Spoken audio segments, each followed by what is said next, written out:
تا حالا شده بخوایم این فکر بکنیم یه مسافت خیلی طولانی رو پیاده روی بریم؟ الانم من اومدم میدون راهن، از همینجا شروع میکنیم پیاده تا انتهای خیابون ولیعصر میشه کجا؟ میدون تجریش. میبینمتون.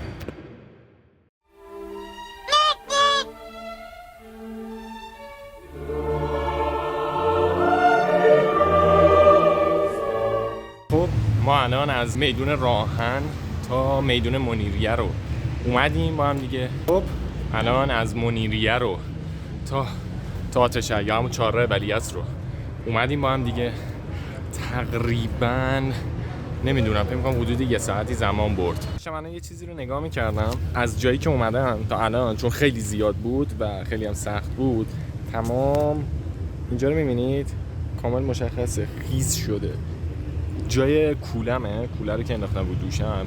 کاش یه حرکت دیگه می‌زدم متفاوت. من نمیدونم چرا راهن اولش قرار دادم، چرا از اون وقت مثلا تجریش رو اول قرار ندادم. میدونی چرا دارم اینو میگم؟ تا الان دقت کردم، نگاه کردم، از جنوب به شمال تهران سرازیریه، نه سربالاییه. و من در کنار اینکه هم دارم قدم زیادی برمی‌دارم پیاده میرم، هم دارم سربالایی میرم. کاش تجریش رو اول قرار میدادم، نه آخرش.